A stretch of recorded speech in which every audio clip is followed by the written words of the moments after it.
Let's be real for a second, this isn't just a basketball decision, this is a statement, and it's a loud one. The most electrifying rookie the game has ever seen, Caitlin Clark, the same player who dragged an entire league into the spotlight and forced the world to pay attention, is being told to sit and watch. Not because she can't perform, she's already proven she can dominate at every level, but because something deeper is happening behind the scenes. You can feel it in every possession, every missed opportunity, every moment where she's wide open and the ball mysteriously goes the other way.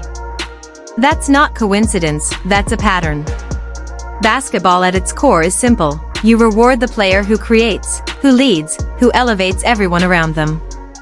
And Clark has done exactly that, over and over again, dropping perfect dimes, creating easy looks, making the game flow.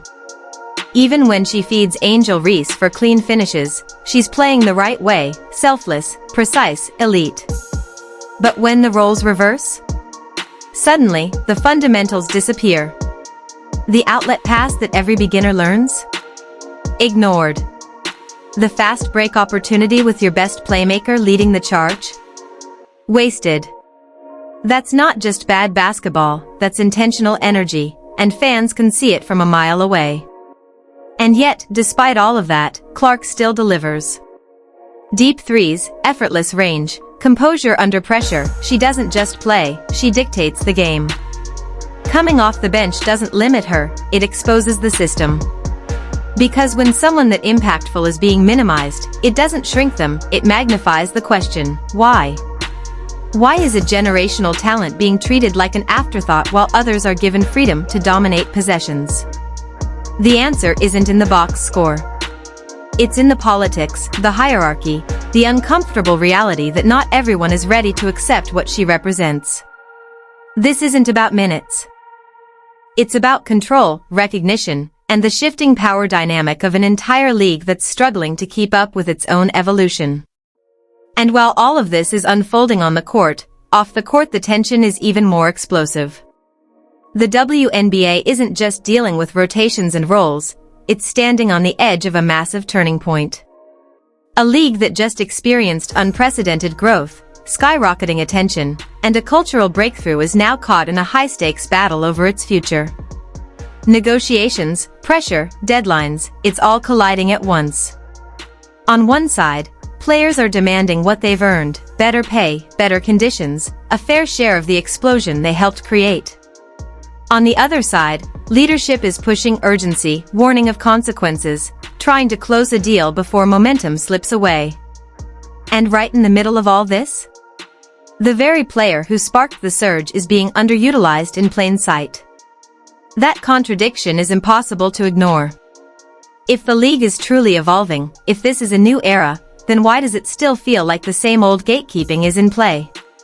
Why does it look like the system is hesitating instead of embracing the moment? Because make no mistake, this moment is fragile. The fans who showed up, the millions who tuned in, they came for something real, something electric, something different.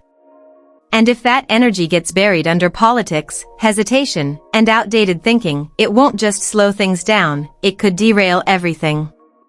This isn't just about one player, one game, or one decision. This is about whether the league recognizes what it has in its hands, or lets it slip away. And here's where everything starts to boil over. Because what you're watching isn't just mismanagement, it's a collision between a new era and an old mindset that refuses to let go. Caitlin Clark isn't just another talented rookie fighting for minutes, she's a walking shift in gravity. Every time she steps on the floor, the pace changes, the spacing opens, the attention sharpens. Defenses panic, fans lock in, and suddenly the game feels bigger than just 4 quarters. That kind of impact doesn't come around often, it's rare, it's disruptive, and yes, it's uncomfortable for a system built on hierarchy and seniority. Because when someone comes in and immediately becomes the engine, it forces everyone else to adjust, and not everyone is willing to do that. You can see it in the hesitation, in the split-second decisions where the obvious play is ignored, in the possessions where the flow dies because the ball never reaches the player who can elevate it. This isn't about mistakes, it's about resistance. Meanwhile, players like Kalia Copper are doing what scorers do, attacking, finishing, putting points on the board. And yes, that matters. But basketball isn't just about who scores, it's about who controls the rhythm, who creates the opportunities, who turns chaos into structure. That's where Clark lives. That's her domain. And when that kind of control is limited, the entire team feels it, whether they admit it or not. Even the decision to lean on veterans like Chelsea Gray, a proven, respected player no doubt, starts to look less like strategy and more like comfort. Safe choices. Familiar patterns. But safe doesn't build the future. Safe doesn't capture a global audience. Safe doesn't double viewership and redefine what's possible. And deep down, everyone knows it.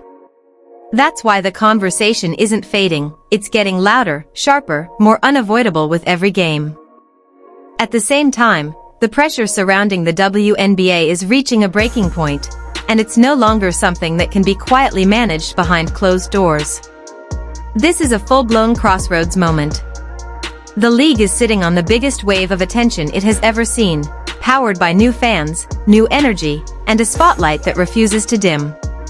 But instead of riding that wave forward with clarity and confidence, it feels like everything is being tangled in negotiations, delays, and internal friction. Over 100 players in limbo. Expansion plans hanging in the balance. A season that could be reshaped, or even shortened, if decisions aren't made fast enough. That's not just risky, it's dangerous for momentum. Because attention is fragile. Fans don't wait forever. The same audience that showed up in record numbers can disappear just as quickly if the product loses its edge or its authenticity.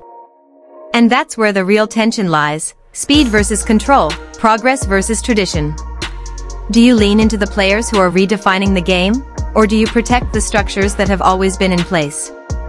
Do you fully embrace the chaos of growth, or try to manage it into something more predictable?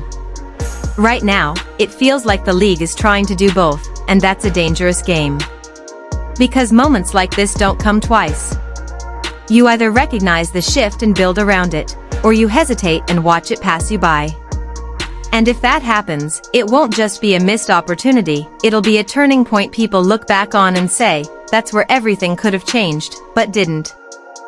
And now you're starting to see something even more dangerous take shape, the shift from frustration to awareness. Because at first, people questioned it. Then they debated it. Now, they're recognizing it in real time. Every missed outlet, every ignored look, every rotation decision that keeps Caitlin Clark sitting while the game cries out for her presence, it's no longer subtle. It's visible. And once fans see a pattern, you can't unsee it. That's when narratives stop being controlled internally and start exploding publicly. Social media clips, breakdowns, slow-motion replays, people are analyzing everything, and the conclusion they're reaching isn't flattering. Because when a player consistently makes the right read, creates opportunities, stretches defenses beyond their limits, and still gets sidelined in key moments, it doesn't come across as strategy, it feels like suppression. And whether that perception is fully accurate or not almost doesn't matter anymore, because perception drives momentum. The same audience that lifted the league into relevance is now questioning the decisions being made right in front of them. And that's where things get uncomfortable. Because this isn't just about wins and losses anymore, this is about trust. Trust in the product, trust in the system, trust that what fans are watching is the best version of the game. And when that trust starts to crack, even slightly, it creates a ripple effect that no league can afford to ignore. At the center of it all, the WNBA is facing a reality it can't sidestep any longer. Growth has exposed every weakness.